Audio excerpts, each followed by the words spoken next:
the most valuable things that I learned were really, it was the wide perspective and the well-researched information from a scientific and psychological point of view that helped me really solidify this understanding of how our emotional world and our subconscious realm can cooperate and work with our analytical brain.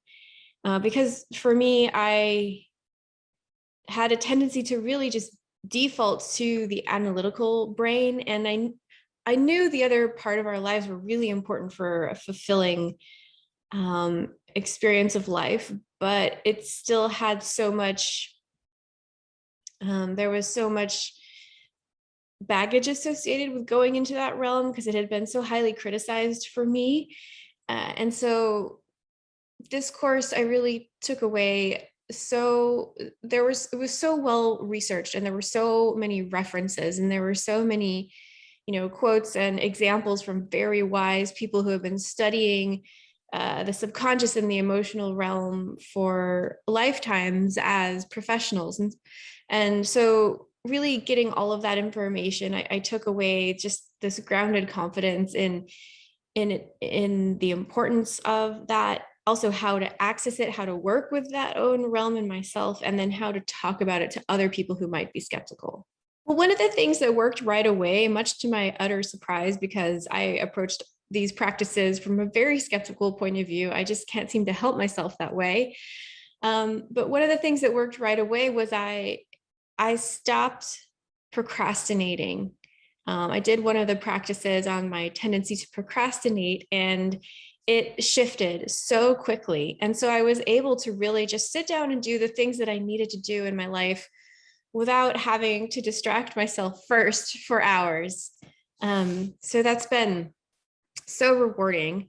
And that has persisted for a long time after the course. I came away with practices that are very simple and very approachable to address any sort of pattern or emotional difficulty that I might be having in an ongoing way. So that, again, I don't have to sit there and like figure it all out or go to pay someone else to walk me through it or to heal from these things, but I can actually do some of these practices on a regular basis that take like 5 minutes, some of them, and have my own insights and healing. What I really like about this course is that it doesn't shy away from either the scientific or the mystical. So for those of you who find reductionist explanations unfulfilling and missing the point, there is so much juice here. But also for those of you who find spiritual or mystical explanations too vague and untrustworthy, there is so much amazing stuff here for you as well. And you can go as deep into this as you want. There's tons and tons of additional material, actual journal research articles. As much time as you have, you can read so much about this. It feels like a very safe and a very coherent container for exploring realms of yourself that you might feel hesitant to explore or even embarrassed for wanting to explore.